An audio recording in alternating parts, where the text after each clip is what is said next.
할렐루야. 날마다 동행 수원 사랑의 교회 정종희 목사입니다.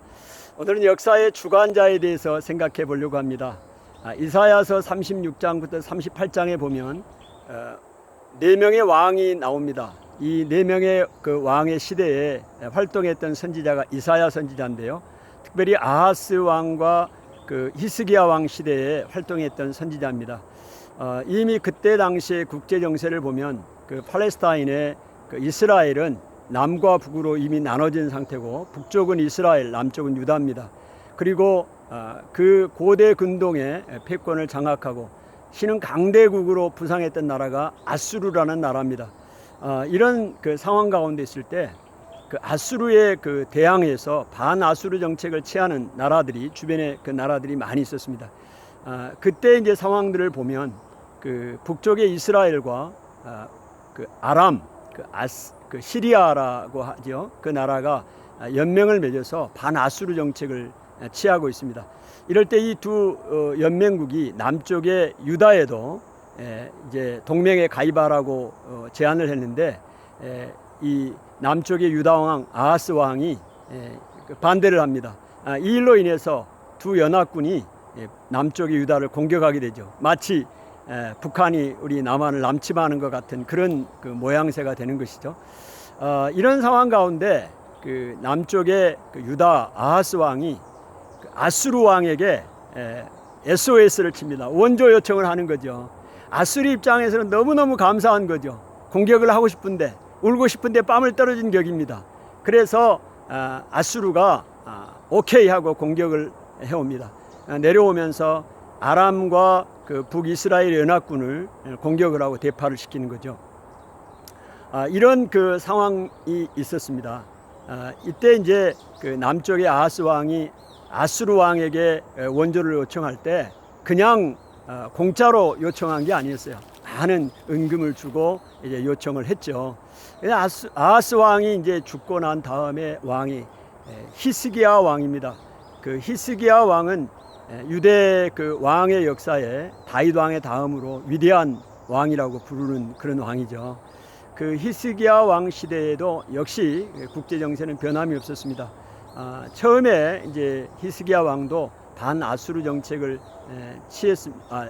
처음에는 이제 아수르와 친아수르 정책을 취했지만, 나중에 가서 반아수르 정책을 취하면서 대신에 남쪽의 이집트, 애굽과 이제 동맹을 맺고, 그런 또 바벨론과 동맹을 맺고, 그런 상황이 있었습니다. 자, 이런 상황 가운데서 그 아수르 왕 사네립이 유다를 침입합니다.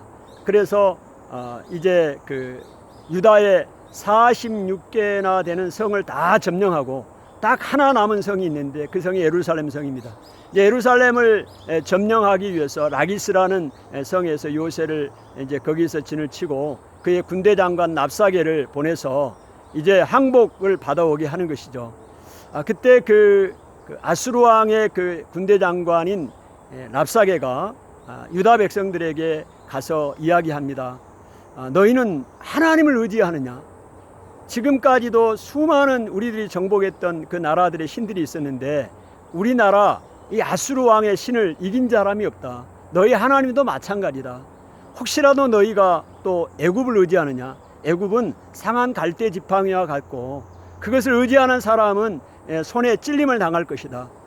그러니까 어떤 세력도 우리 아수르를 당할 수가 없으니 하나님조차도 너희를 구원할 수가 없다.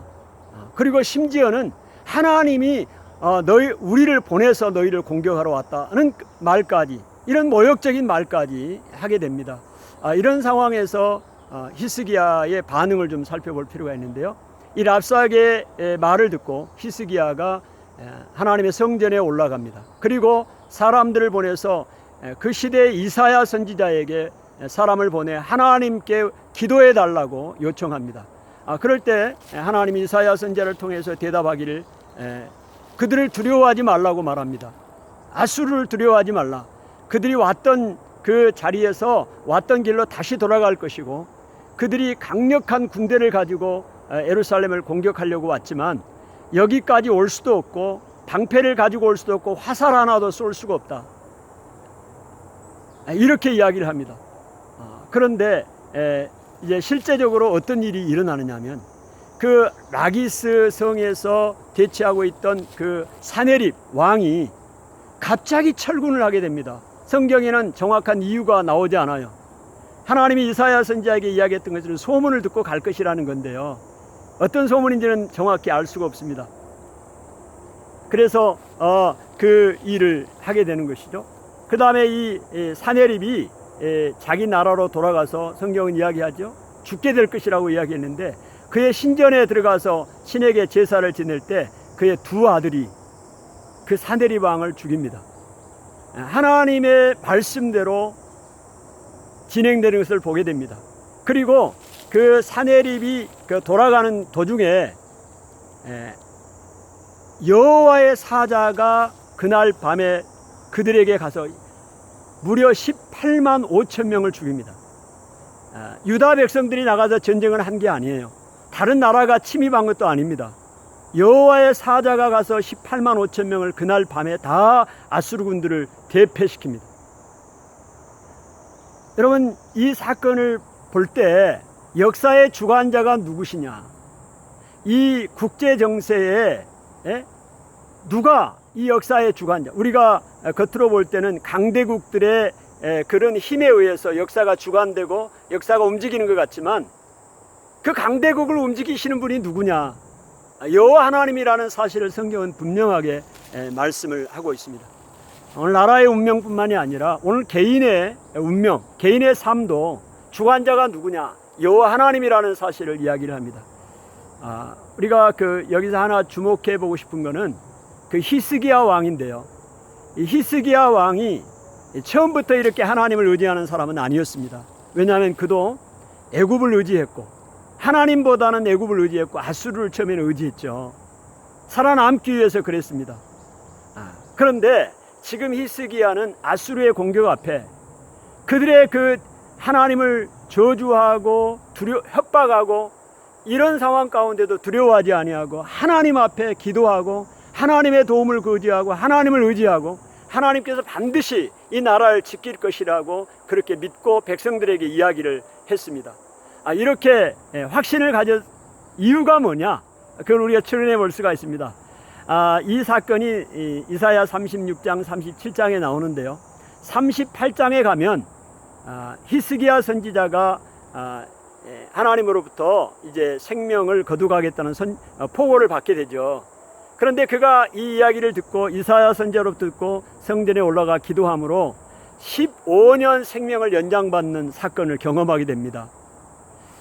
이 사건이 우리의 장별로 보면 38장에 나와 있기 때문에 이후에 일어난 사건으로 볼 수 있는데 실제적으로는 36장, 37장 이전에 일어난 사건입니다. 그러니까 히스기야는 자기의 생명의 주관자가 하나님이시고 자기의 생명을 15년 연장받은 이 놀라운 경험을 이미 경험했습니다. 그래서 내 인생의 주인이 누구냐? 하나님이시고 어떠한 상황 가운데서도 나를 지키시는 분은 하나님이라는 사실, 이 민족을 지키시는 분도 하나님이라는 사실을 히스기야는 이미 알았습니다. 그러니까 그 아수르 왕의 그런 그 위협 가운데서도 굴하지 아니하고 하나님을 의지하고 하나님 앞에 기도하고 나갈 수가 있었습니다. 오늘 이사야 36장 38장까지를 보면서 역사의 주관자는 하나님이십니다. 오늘 우리도 이 강대국 틈바구니에 미국, 중국, 러시아, 또 일본, 북한 이런 상황 가운데 우리가 처해 있습니다. 오늘 우리가 의지할 분은 하나님이십니다. 우리의 무기가 아니고 국방이 아닙니다. 외교도 아니에요.